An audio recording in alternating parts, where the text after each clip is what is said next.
Assalamualaikum warahmatullahi wabarakatuh.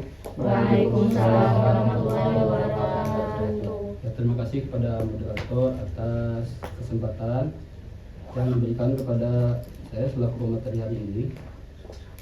Dan pada hari ini teman-teman kajian Al-Ijaz semuanya, rekan-rekan semuanya, saya mendapat atau pemakalah mendapat tema hermeneutika yang sudah dibagikan sejak awal sebelum kita memulai, dan akhirnya pemakalah hari ini mengangkat judul dengan bernama yaitu hermeneutika dalam studi Al-Quran, sejarah, aliran dan penerapannya pada ayat-ayat hukum beserta kritiknya. Perlu kita ketahui bahwasannya metode tafsir dalam Al-Quran itu sudah ada sejak lama, sejak zaman Nabi Muhammad SAW itu sendiri. Beliau sebagai mufasir atau mufasir yang mempunyai otoritas dalam menafsirkan Al-Quran dan terus berkembang dari zaman ke zaman. Nah, seiring berkembangnya zaman, ada juga metode lain yang muncul dari adat atau budaya filsafat barat, yaitu metode yang dinamakan dengan hermeneutika ini yang akan kita bahas sekarang. Nah, maka hermeneutika ini merupakan metode menafsirkan yang berasal dari tradisi barat, terutama dalam mempelajari teks-teks agama dan sastra, mempelajari teks ataupun karya-karya lainnya. Jadi metode yang dengan cara menafsirkan gitu. Dan juga berusaha menjembatani antara makna tekstual yang bersifat normatif dengan realitas kontemporer yang terus berubah. Jadi ada kemiripan ya dengan metode tafsir. Metode tafsir yaitu metode yang dipakai dalam menafsirkan Al-Quran, sedangkan hermeneutika itu pun metode tersebut.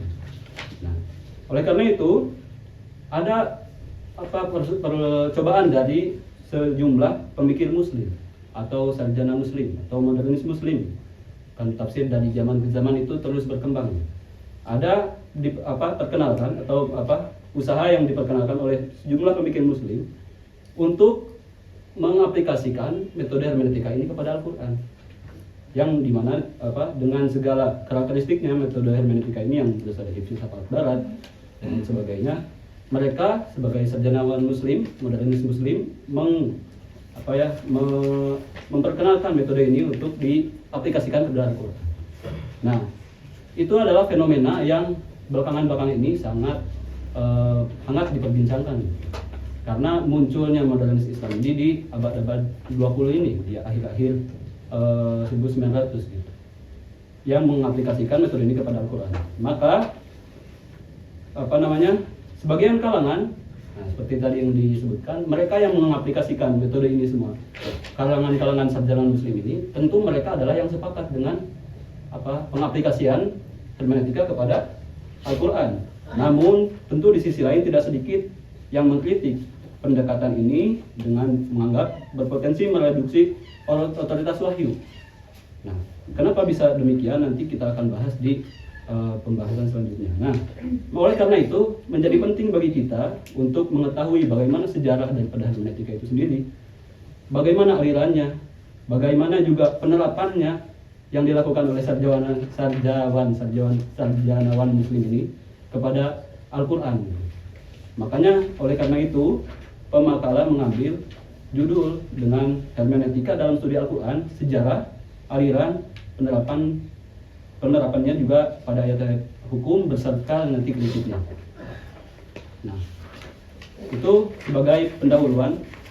Maka kita akan beranjak setelah itu membahas tentang definisi. Sebelum itu, mohon maaf, kita akan membahas mengetahui sedikit tentang peta konsep. Peta konsep yang akan kita bahas dalam pemaparan kali ini singkat sebenarnya ada 6. Yang pertama tentu tentang pengertian atau definisi hermeneutika itu sendiri secara etimologis maupun terminologis. Lalu nanti ada sejarah perkembangan, bagaimana di judul ada sejarah perkembangan hermeneutika dari era ke era.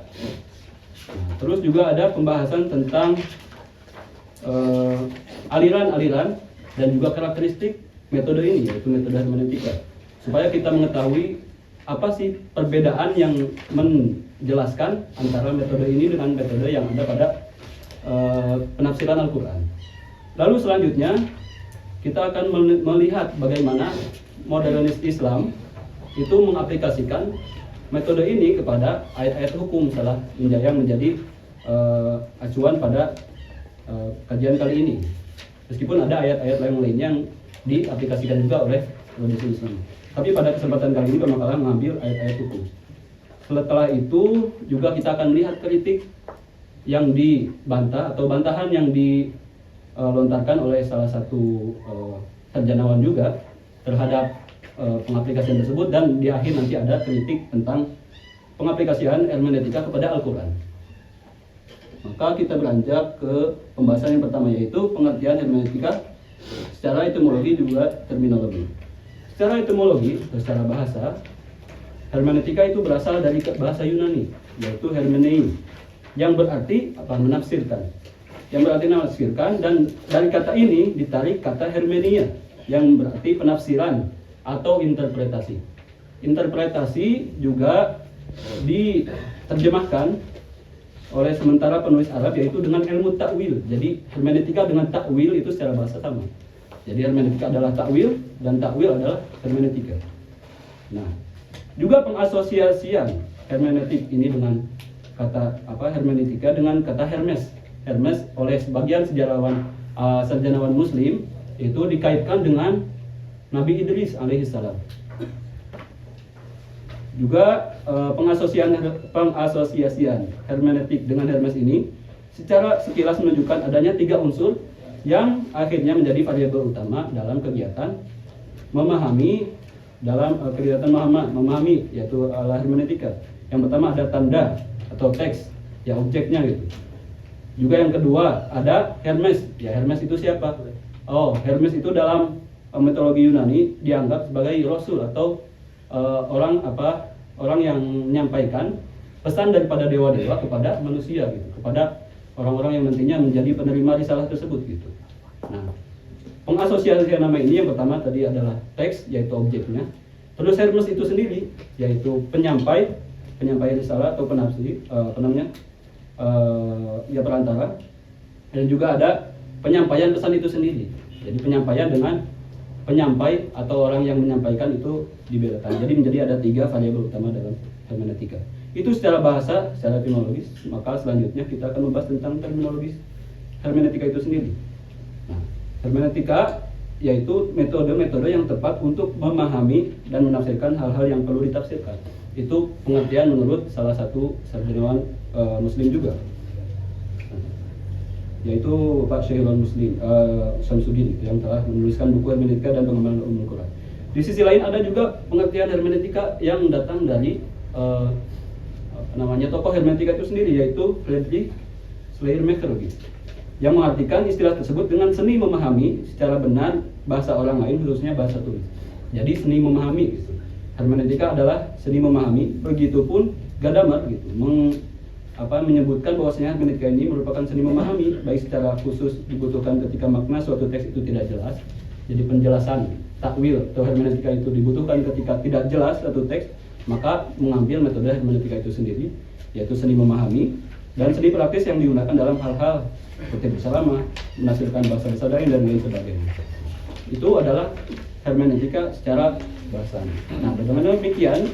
Hermeneutika dapat dirumuskan sebagai suatu disiplin ilmu yang mengkaji teori, metode, filsafat penafsiran yang bertujuan memahami teks secara komprehensif.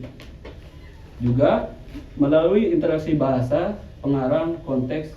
Nah, dalam kajian keislaman konsep ini menjadi relevan. Nah, sekaligus problematis karena harus dihadapkan ya metode ini jika ingin diterapkan kepada Al-Quran, yaitu yang sebagai wahyu Al-Quran, apakah menjadi relevan ataupun tidak. Nah, itu akan kita bahas di penjelasan selanjutnya. Lalu selanjutnya kita akan membahas tentang sejarah perkembangan hermeneutika. Nah, pemakalah mengambil beberapa foto ataupun gambar yang menjelaskan tentang tokoh-tokoh hermeneutika itu sendiri. Dari mulai era klasik. Dalam pemaparan tentang sejarah hermeneutika, pemakalah mengambil beberapa poin dengan berdasarkan kepada era, yaitu dengan perhitungan zaman waktu. Yang pertama ada era klasik, lalu ada era pertengahan, dan nanti ada era awal modern, dan nanti juga ada awal era modern. Ada 4 klasifikasi sejarah perkembangan yang mengalami. Yang pertama yaitu era klasik. Nah, ternyata hermeneutika itu sebagai salah satu cabang tidaklah muncul secara serta-merta. Telah berkembang sejak abad 8 sebelum Masehi. Sejak abad sebelum Masehi, hermeneutika sebagai metode itu sudah muncul. Objek penafsiran saat itu adalah teks-teks yang sudah dibukukan, yaitu berupa kitab suci, hukum maupun mitos. Nah, perbedaan antara makna hakiki dan makna alegoris atau makna majazi itu adalah pertama kali dikenalkan oleh tokoh yang bernama Homer dan Hesiod pada abad 8 sebelum Masehi sampai 7 sebelum Masehi. Nah, jadi ada embrio, hermeneutika secara embrio itu sudah muncul sejak abad 8 sampai 7 sebelum Masehi. Nah, karya-karya tersebut kemudian seiring perkembangan waktu diinterpretasikan lebih lanjut oleh filsuf Stoik. Salah satunya adalah Aristoteles. Aristoteles memasukkan satu bab yang berjudul Perihermenias atau On Interpretation dalam bahasa Inggris. Dalam bahasa Arab artinya fit tafsir. Nah, tafsir yaitu hermeneutik itu yang dalam bahasa mereka dalam bukunya Organon. Jadi Aristoteles sudah membahas hermeneutika sejak ketika ia di abad 3 sebelum Masehi. Maka selanjutnya ini menunjukkan bahwasanya kegiatan penafsiran dan pembicaraan tentang teori-teori penafsiran, baik itu kitab suci, sastra maupun bidang hukum sudah berlangsung sejak lama. Selanjutnya di era yang sama, di era klasik, dikembangkan oleh para filsuf juga, Stoa juga sama, yaitu Philo von Alexandrin. Nah, kita akan lihat bagaimana penafsiran atau hermeneutik yang diaplikasikan oleh Alexandrin ini kepada kitabnya kitab Bible gitu, yaitu dengan menafsirkan Kidung Agung dalam perjanjian lama, ya, dalam salah satu perjanjian di Bible itu menafsirkan hubungan Kidung Agung itu dengan penafsirannya yaitu hubungan kecintaan terhadap Yesus terhadap gereja gitu. Jadi ditafsirkan sebagai kecintaan Yesus terhadap gereja gitu. Nah, itu salah satu penafsiran yang dia lakukan. Lalu pada masa ini juga ada tokoh lain bernama Origenes mengembangkan dualisme menjadi 3 macam pemaknaan. Nah, juga dalam 3 macam pemaknaan yaitu literal, moral dan rohani, spiritual. Jadi hermeneutika dari sejak era klasik itu sudah berkembang gitu, sudah ada dan berkembang dari pemaknaan secara majazi atau alegoris, lalu ada pemaknaan menjadi 3 makna gitu, penambahan makna. Nah, selanjutnya ada era pertengahan, yaitu yang berada di abad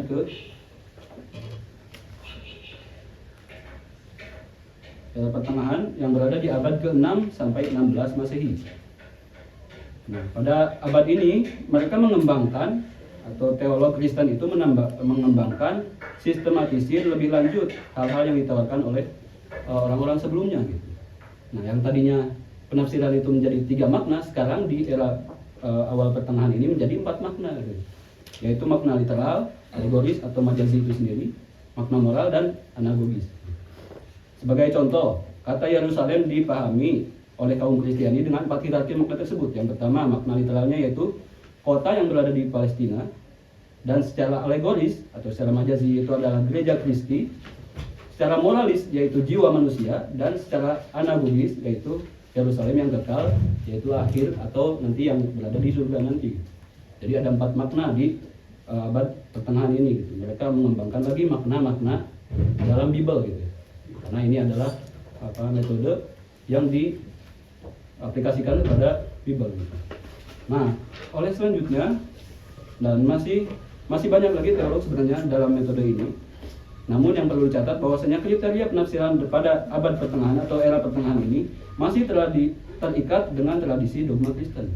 Yaitu orang-orang hal ini baru berubah dengan adanya reformasi yang dipelopori oleh Martin Luther.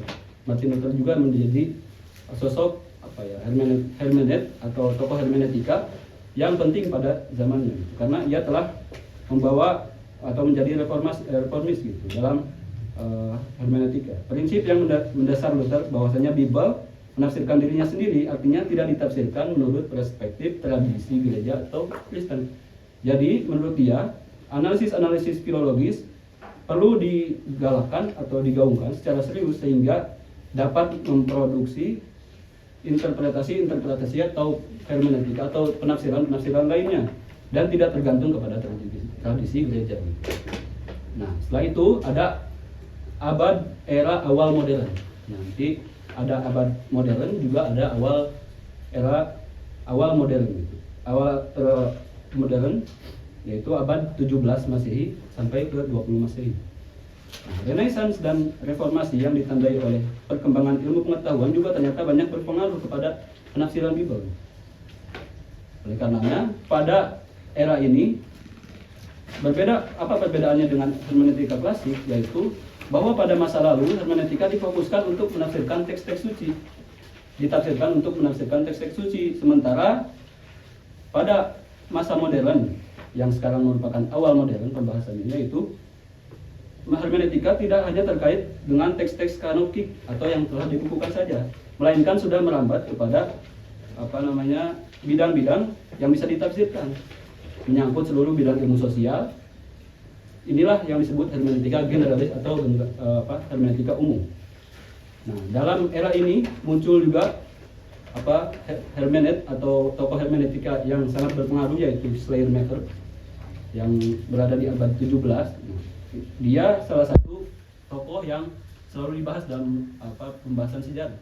Jadi kalau teman-teman beberapa membuka literatur bahasa tentang hermeneutika, seperti contohnya bukunya Pak Quraisyhab, itu akan menjelaskan sejarah tentang hermeneutika dimulai dari hermeneutika romantis, yaitu yang diusung oleh Schleiermacher itu sendiri. Nah, pada hermeneutika romantis itu apa? Nah, di abad ke-17 hermeneutika dipandang sebagai disiplin ilmu yang mandiri. Metode hermeneutika ini dibagi menjadi kepada dua, filosof dan teolog modern yang yang terkenal dengan tokoh dan Howard itu sendiri. Yang kedua, inilah yang akan diambil daripada hermeneutika itu sendiri, yaitu hermeneutika romantis yang diusung oleh Schleiermacher. Sejak diterbitkannya tulisan-tulisan Schleiermacher itu di abad ke-19, hermeneutika berkembang menjadi disiplin pokok filsafat modern fase kedua. Dan nantinya juga objek penafsiran hermeneutik di tangan Schleiermacher dan para pengikutnya terbatas pada mencari jalan untuk memahami secara benar teks kebahasaan, terutama teks yang tertulis. Nah, nanti setelahnya pun ada Wilhelm Dilthey sebagai hermeneut yang memiliki kecenderungan pada madhab atau aliran yang sama dengan romansis itu sendiri. Dan juga ada yang kedua, kemunculan hermeneutika filosofis di abad awal modern itu sendiri. Nah, tokoh yang terkenal pada abad ini yaitu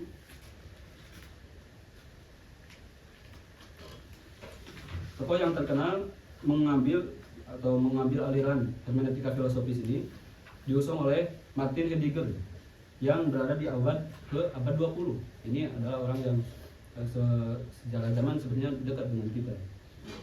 Dia wafat di tahun 1976.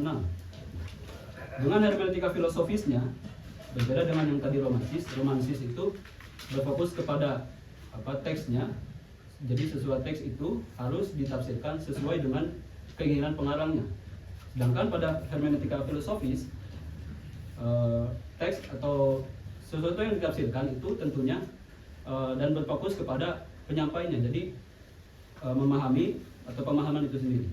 Nah, itulah yang diusung oleh Martin Heidegger yang membahas tentang tujuan filosofis, menekankan perlunya meningkatkan hermeneutika dari sekedar metode memahami teks ke arah pembahasan tentang makna pemahaman dan hakikat penafsiran itu sendiri. Itu sekilas tentang sejarah. Nanti sebenarnya ada pembahasan tentang aliran yang diusung oleh mereka ini. Selanjutnya ada hermeneutika di era modern. Nah, ini tentu hermeneutika yang sering kita dengar di abad sekarang. Hermeneutika yang sering kita dengar, itu pada abad ini mulai dipraktikkan oleh beberapa sarjana Islam kepada kitab suci Al-Quran yang muncul pada abad 20, yaitu di dekade 1960. Hanya pada tahun 1970 hermeneutika Al-Quran mulai mendapat perhatian yang luas, terutama setelah Fazlur Rahman, seorang sarjana muslim dari Pakistan, merumuskan hermeneutika yang sistematis yang dikenal dengan hermeneutika double movement. Dan juga ada kitab atau bukunya yang berjudul The Major Themes of the Quran. Di dalamnya Fazlur Rahman memperkenalkan hermeneutika yang diaplikasikan kepada Al-Quran dengan teorinya yang disebut double movement itu sendiri. Ada juga metode sintetik logik ketika Fazlur Rahman menafsirkan ayat-ayat yang berbicara tentang akhir zaman. Nah, selanjutnya selain Rahman, ada juga tokoh-tokoh hermeneutika yang mengaplikasikan hermeneutika ini atau metode ini kepada Al-Quran, seperti Amin Awadud, juga Muhammad Syahbur yang nanti akan kita bahas, Hasan Hanafi dengan yang dikenal dengan hermeneutika sosial yang lebih fokus pada pemecahan masalah sosial. Nah, selanjutnya ada pembahasan tentang aliran-aliran. Setelah kita mempelajari sejarah, maka kita harus mempelajari apa sih aliran-aliran yang ada di dalam metode hermeneutika. Juga nanti ada karakteristik tentang hermeneutika. Yang pertama ada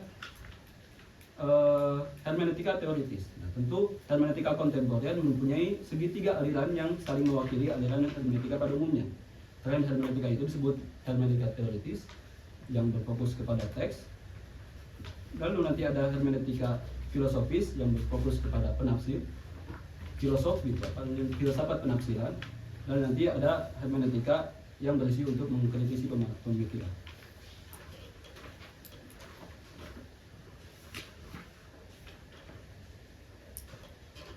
Yang pertama ada hermeneutika teoritis.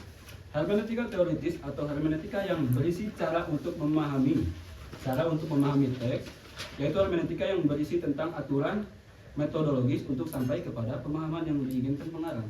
Untuk sampai kepada pemahaman yang diinginkan pengarang.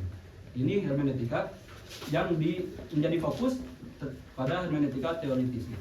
Jadi seorang hermeneut atau penafsir atau penakbir itu harus berusaha untuk sampai kepada pemahaman yang diinginkan oleh pengarang. Karena nanti berbeda dengan aliran-aliran yang lainnya. Pada aliran ini memfokuskan seorang hermeneut atau penafsir atau penakbir itu harus bisa sampai kepada pemahaman yang diinginkan oleh pengarang. Nah, tentu salah satu tokoh yang dikenal dengan aliran ini yaitu Schleiermacher yang sudah kita bahas di sejarah sebelumnya, yang berada di awal modern.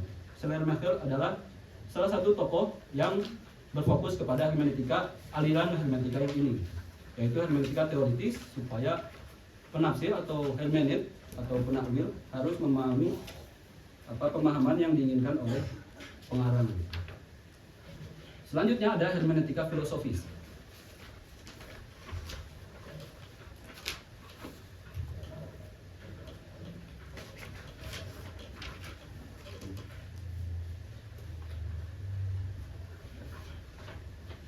Ada hermeneutika filosofis atau hermeneutika yang disebut dengan cara memahami pemahaman. Kalau yang tadi yaitu memahami teks sesuai dengan keinginan pengarangnya. Kalau ini, pemahaman atau aliran hermeneutika yang filosofis yang kedua ini adalah cara untuk memahami pemahaman. Jadi berusaha untuk memahami pemahaman seorang penafsir. Misalnya tadi Hermes. Hermes itu adalah menjadi rasul atau penyampai wahyu. Karena Hermes ketika mendapatkan wahyu, tentu ketika menyampaikan tidak orisinil daripada ketika dia menerima. Menurut filosof atau hermeneut pada aliran hermeneutika ini, menurut mereka tentu nanti akan kita bahas penerima atau penerima risalah itu tentu ketika menafsirkan tidak akan sesuai sama dengan sebagaimana dia menerima gitu. Jadi oleh hermeneutika filosofis penting bagi mereka untuk memahami pemahaman yang fokusnya itu tidak sama dengan hermeneutika yang jenis pertama. Tetapi lebih jauh mengupas seperti apa kondisi manusia yang memahami itu baik dalam aspek psikologisnya, sosiologisnya, historisnya, dan aspek filosofis yang mendalam. Filsuf Jerman Heidegger dan Gadamer sebagai muridnya itu menjadi dianggap representasi hermeneutika jenis ini. Dalam perspektif Heidegger dan muridnya Gadamer ini ada beberapa pandangan yang telah dikumpulkan dalam beberapa poin berikut, yaitu perlunya meningkatkan hermeneutika dari sekedar metode memahami teks. Jadi mereka ini mengatakan perlunya meningkatkan hermeneutika dari sekedar metode memahami teks yang sebelumnya diusung oleh Schleiermacher di awal era modern itu, yang hanya sekedar memahami teks. Dalam aliran ini mereka menganggap perlu untuk meningkatkan hermeneutika dari sekedar sebagai metode memahami teks ke arah pembahasan tentang makna pemahaman dan hakikat penafsiran itu sendiri. Karena filsafat adalah upaya untuk memahami wujud, maka hermeneutika harus dimanfaatkan untuk memahami wujud. Yang kedua adalah teks atau karya seni memiliki wujud tersendiri terlepas daripada penciptanya. Nah, ini yang menjadi pembeda dengan hermeneutika sebelumnya. Bagi aliran ini atau yang menganut mazhab ini, bisa disebut juga dengan mazhab filosofis, bagi hermeneutik filosof, teks dan atau karya seni itu memiliki wujud yang terlepas dari penciptanya. Tidak penting pengetahuan atau mengetahui tujuan sang pencipta, tidak juga bicara yang menghadapinya pada masa terciptanya teks itu, tetapi yang penting pembacaan atau pemahaman pada masa pemahaman menakwil sesuai dengan pengetahuan mereka. Jadi yang penting adalah pemahamannya bagi mereka. Tidak penting teks itu seperti apa, yang penting yaitu pemahaman yang ada ketika teks itu muncul dari seorang penakwil gitu. Juga yang selanjutnya adalah pandangan pada mazhab ini, yaitu proses pemahaman antara dialog antara teks dengan penafsir yang tentu saja adalah pengetahuan. Nah, ini yang telah disampaikan sebelumnya, bahwasanya seorang hermeneutik itu tentunya sudah memiliki pengetahuan sebelum dia menerima penafsiran gitu. Maka bagi hermeneutika pada aliran ini, baginya seorang penafsir ketika menyampaikan tafsir atau menyampaikan penafsiran itu sudah memiliki ilmu, sehingga ketika dia menerima dan menyampaikan itu akan menjadi berbeda. Makanya perlu untuk memahami pemahaman itu sendiri, supaya kita memahami pemahaman dan teks juga nantinya yang setelah disampaikan juga dapat diambil. Karena pada hermeneutika aliran ini, fungsi penafsiran adalah upaya untuk menyingkap yang tersembunyi. Baginya adalah upaya untuk menyingkap yang tersembunyi melalui apa yang nyata dan terbentang, serta menemukan apa yang tidak terucap oleh teks melalui apa yang dihidangkannya. Jadi berusaha untuk menyingkap hal-hal yang berada di belakang teks itu sendiri. Berusaha menyingkap makna-makna yang berada di belakang teks. Teks tidak memiliki makna yang kaku dan permanen bagi mereka, maka harus diperbaharui dari zaman ke zaman. Penafsiran harus terus diperbaharui dari zaman ke zaman menurut hermeneutika filosofi. Selanjutnya ada hermeneutika kritis, yang sebetulnya pemakalah belum menemukan tokoh-tokoh yang berada di aliran tersebut, yaitu hermeneutika yang berisi cara untuk mengkritisi pemahaman. Jadi next level daripada memahami pemahaman gitu. Ini mengkritisi pemahaman. Nah, adapun karakteristik metode hermeneutika yang perlu kita ketahui juga. Yang pertama ada metode dan seni penafsiran teks. Ya, hermeneutika yaitu metode dan seni penafsiran teks. Ya. Tentu ini menjadi khosois gitu ya, atau karakteristik yang pertama, awal khosois daripada hermeneutika itu sendiri. Materi pembahasannya mencakup dua hal, yaitu kontemplasi filosofis dalam dasar-dasar dan syarat-syarat struktur pemahaman. Intinya metode atau seni penafsiran. Yang pertama itu karakteristik daripada hermeneutika. Yang kedua, hermeneutika ini memadukan atau menggabungkan antara filsafat dan kritik sastra atau sejarah. Filsafat dan kritik sastra sekaligus, menggabungkan antara dua metode tersebut atau dua hal tersebut. Ia adalah usaha untuk memahami pemahaman eksistensial yang untuk diungkapkan melalui bahasa atau bentuk keindahan bahasa. Selanjutnya, karakteristik daripada hermeneutika yaitu bertujuan mencari makna yang terkandung dalam teks. Bertujuan mencari makna seperti hermeneutika apapun itu alirannya, mereka bertujuan untuk mencari makna yang terkandung dalam teks yang akan ia tafsirkan. Namun yang dicari oleh hermeneutik atau perilaku penakwilan ini yaitu bukanlah makna yang sederhana atau dangkal, melainkan makna yang bernilai karena terkait dengan upaya penghargaan atas esensi manusia. Intinya, makna yang dicari oleh hermeneutik yaitu bukan makna yang di belakang teks yang selalu melihat ke arah belakang, namun makna yang ada di depan. Jadi mengambil pemahaman yang ada pada saat itu terus nanti direlevansikan dengan masa ini. Metode tafsir yang selanjutnya yang menjadi karakteristik hermeneutika yaitu metode tafsir individualis sekaligus objektif idealis dan mengakui keragaman level metafisika. Ia harus dapat memadukan aspek historis dan ahistoris antara zat dan yang lain. Objektivitas hermeneutika menolak keterpisahan antara subjek dan objek, dipenuhi dengan semangat inklusivitas lewat aktivitas bahasa, menampik ketetapan makna yang dikatakan secara objektif. Selanjutnya ada karakteristik hermeneutika yang terakhir pada makalah ini, yaitu fungsi metode hermeneutika memiliki dua ciri khas ganda, yaitu optimisme dan semangat pembebasan atau liberalisme. Wujud yang dicari oleh hermeneutik adalah wujud manusia dan berusaha untuk mencapai nilai dan norma teks, bukannya mencapai otoritas teks. Nilai dan norma yang patut mendapat perhatian adalah yang dihasilkan oleh melalui kerja, tugas, penelitian, dan kesulitan pemahaman. Optimisme itu disebabkan oleh kepercayaan atas keberadaan nilai sebuah teks, keberadaan nilai esensi manusia, juga kerja keras manusia yang tak pernah berhenti mencari nilai itu.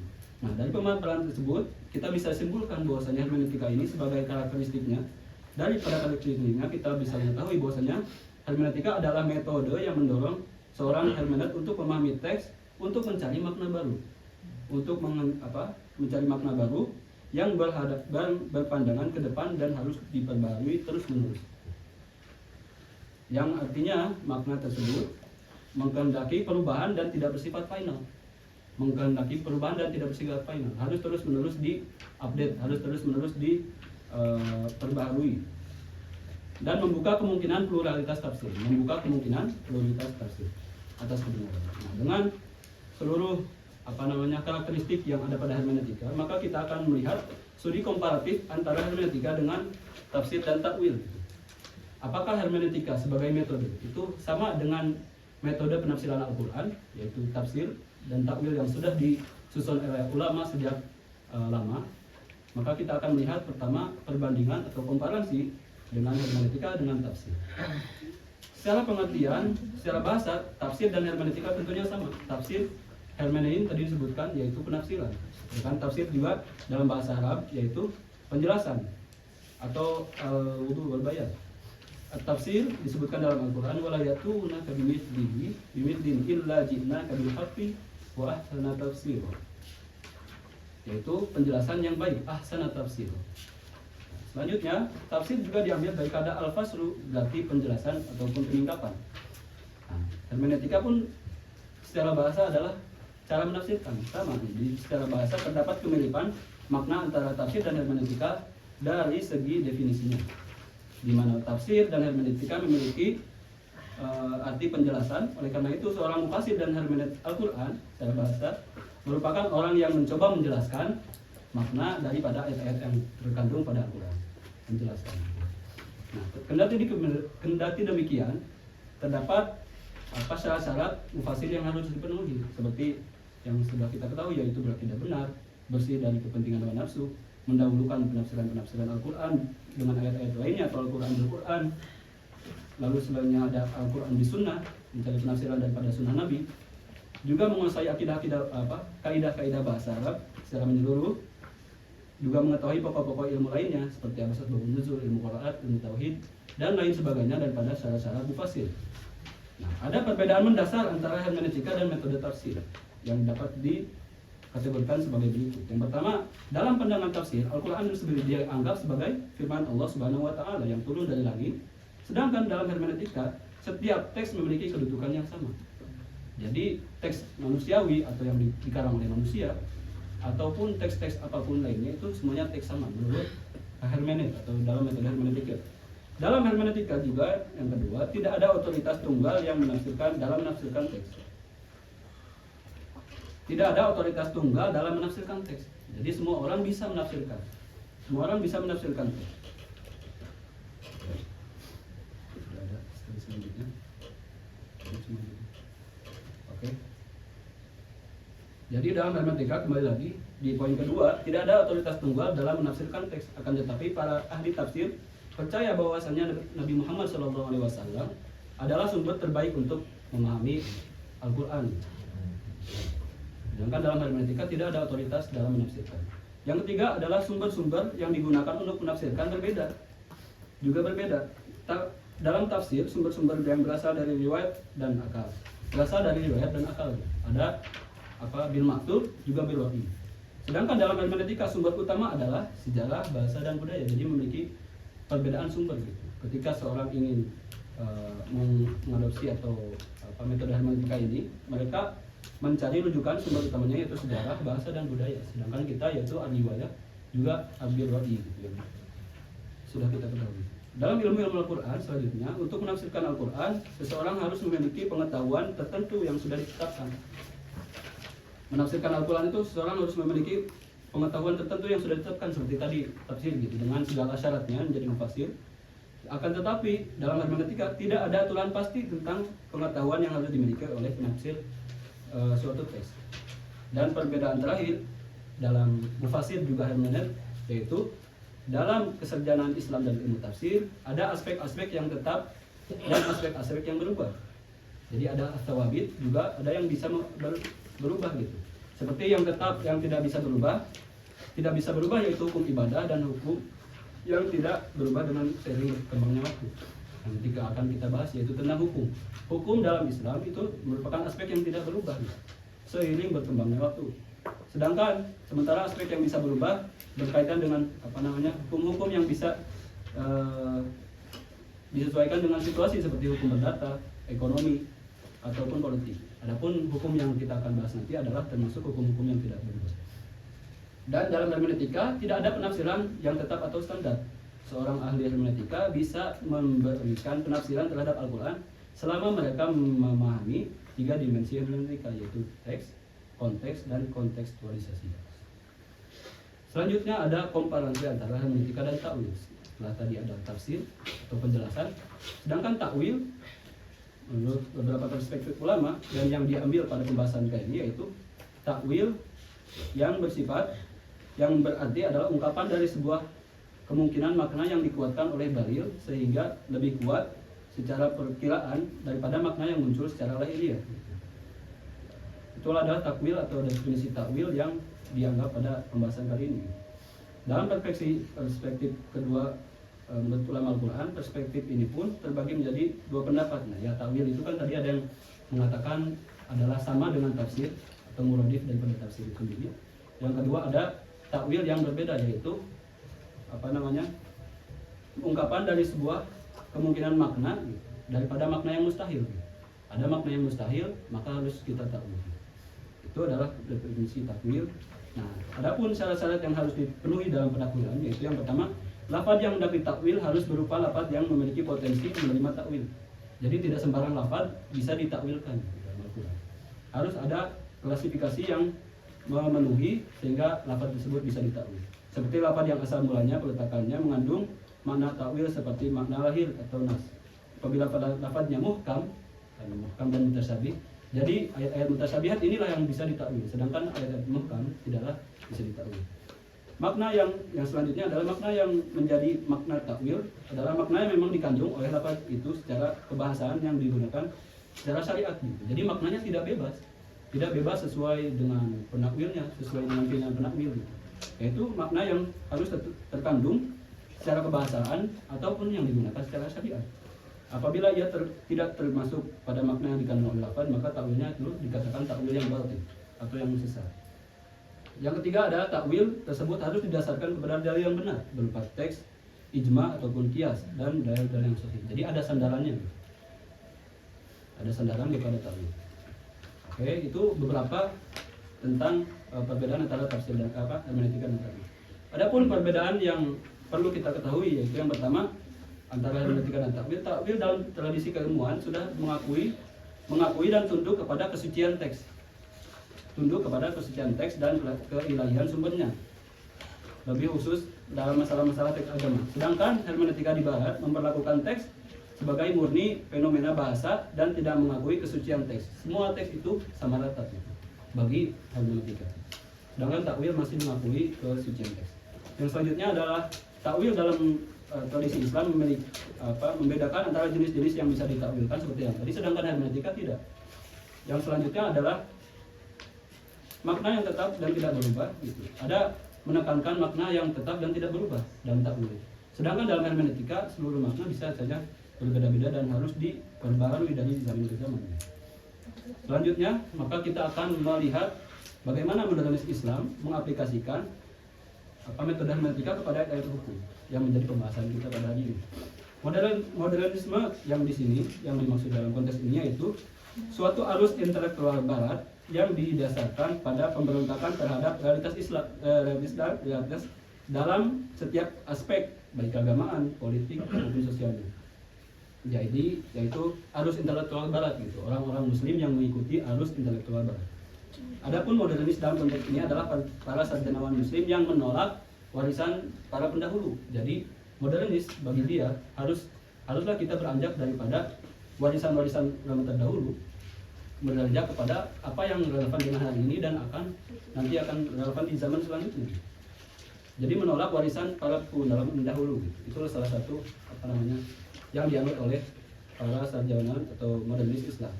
Ada 3 pandangan utama yang dapat disimpulkan menjadi bahwasanya modernis dalam Al-Quran dalam pandangan modernis Islam, yaitu ketika mereka mengaplikasikan hermeneutika pada Al-Quran, mereka menegaskan bahwasanya Al-Quran itu sama dengan teks-teks yang lainnya gitu, menyamaratakan Al-Quran yang notabene adalah wahyu dengan teks-teks yang lainnya.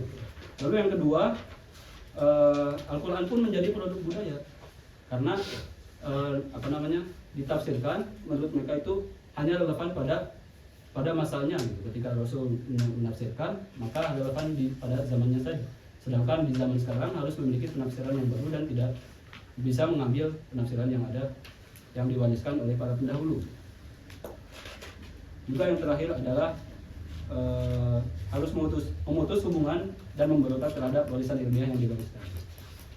Nah, salah satu objek pengaplikasian hermeneutika kepada Al-Quran yaitu ayat-ayat hukum yang akan kita bahas. Ayat-ayat hukum itu mencakup 2 aspek. Yang pertama hukum al-ibadat atau yang berkaitan dengan ibadah, dan al-muamalat, pembahasan hukum yaitu muamalat. Nah, dalam setiap satu pembahasan pemakalan mengambil satu daripada pembahasan ibadat dan satunya lagi dalam pembahasan muamalat.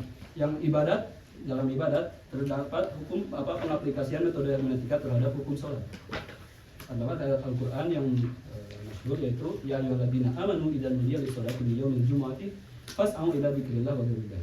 Nah, dalam menafsirkan seorang hermeneut atau modernis Islam yang dalam konteks ini adalah Muhammad Al-Qun, ia menafsirkan bahwasanya sholat Jumat itu tidaklah wajib. Sholat Jumat itu tidaklah wajib dan juga merupakan bagian daripada praktik historis Nabi, bukan sebagai kewajiban syariat. Jadi Nabi dulu menafsirkan dengan halusnya sholat Jumat itu menjadi wajib, itu merupakan praktik historis yang dilakukan oleh Nabi menurut Muhammad Al-Qun. Yang kemudian diterjemahkan atau ditafsirkan baginya sekarang ini tentu bukan menjadi sesuatu yang urgent atau jadi wajib lagi. Kemudian para modernis setelahnya mengembangkan pembacaan Al-Qur'an ini.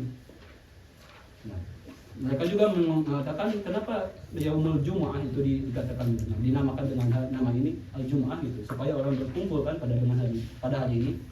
Itu juga menjadi alasan kenapa hari ini dinamakan Jum'ah, karena waktu itu adalah pengumpulan atau usaha untuk Nabi Muhammad SAW untuk mengumpulkan umat. Dan maka dinamakan dengan Yaumul Jumu'ah. Ini menjadi Al-Quran itu menjadi menurut Al-Qun adalah bagian daripada praktik historis Nabi. Untuk penakwilan seperti ini itu merupakan salah satu fenomena daripada pengaplikasian metode hermeneutika kepada Al-Quran. Nah, selanjutnya kita akan melihat bagaimana argumen itu dibantah oleh sarjanawan muslim juga, yaitu Dr. Fathih Sabak yang merupakan dosen di Universitas Al-Azhar juga, mengatakan bahwasanya fas'au ila dzikrillah itu bukanlah nama komprehensif untuk setiap amal soleh. Jadi para modernis seperti Muhammad Arbun tadi mengatakan kalau misalnya fas'au ila dzikrillah itu haruslah apapun itu yang berusaha usaha mengingat Allah.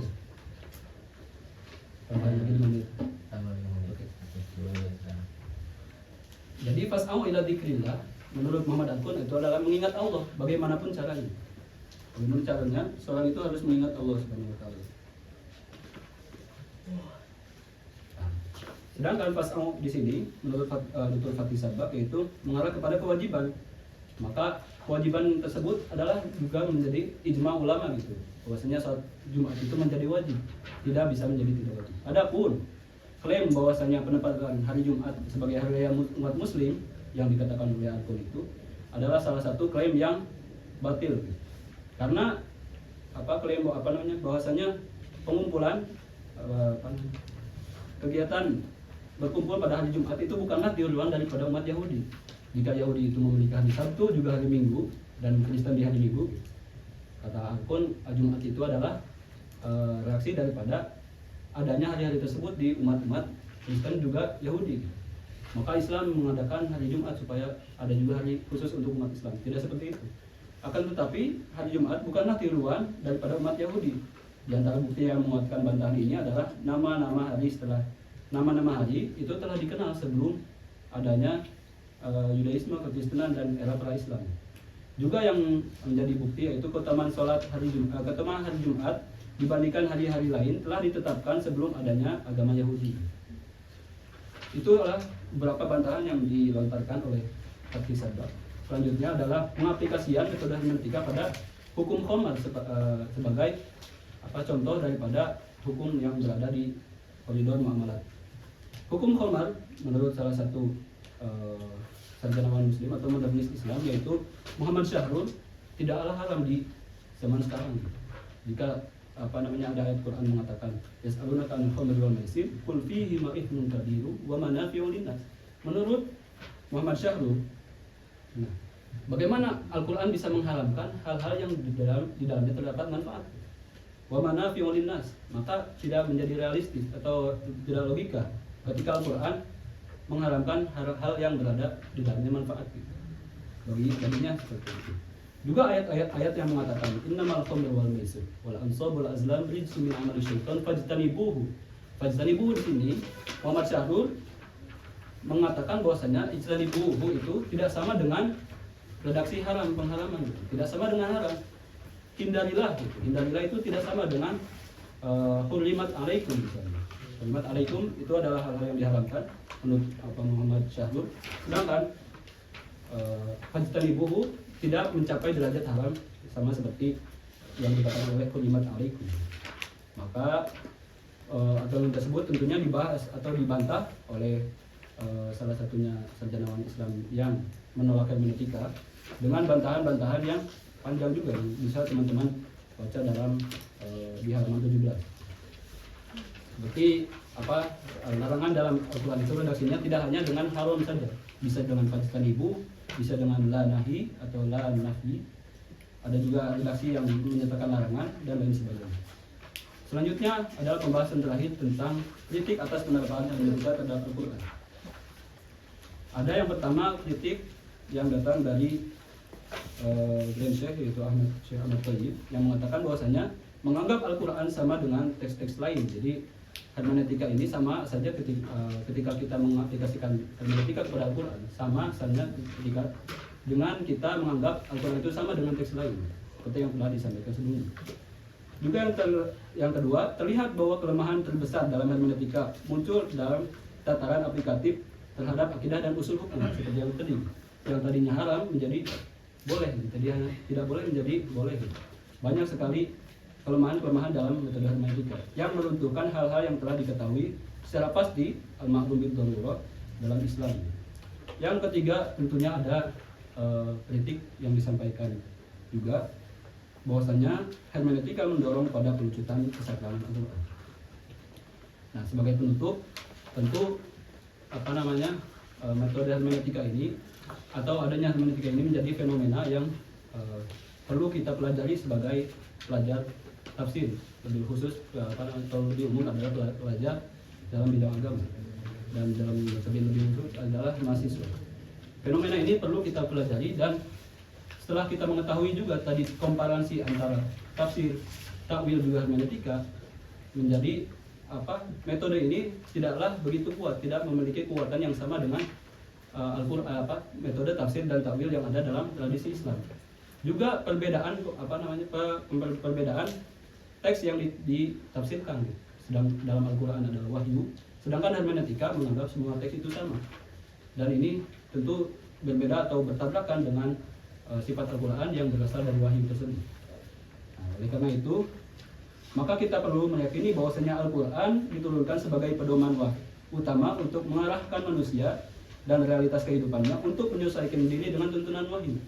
Bukan Al-Quran yang menyesuaikan dengan realitas kita. Perlunya kita meyakini bahwasanya Al-Quran diturunkan sebagai pedoman utama mengarahkan manusia dan realitas kehidupannya untuk menyesuaikan diri dengan tuntunan wahyu. Oleh karena itu, tidak dibenarkan menjadikan Al-Quran sebagai objek yang ditujukan kepada hawa nafsu ataupun disesuaikan dengan realitas yang bersifat kontemporer. Jadi kita yang harus menyesuaikan dengan hukum-hukum yang berada di Al-Quran, bukan Al-Quran yang menyesuaikan dengan realitas kita yang terus berubah. Jadi demikian. Sekian pemaparan yang dapat teman sampaikan. Mohon maaf atas kepanjangan dan juga kelupaan pemateri. Oleh karena itu pemateri mencukupkan sekian. Assalamualaikum warahmatullahi wabarakatuh. Waalaikumsalam warahmatullahi wabarakatuh.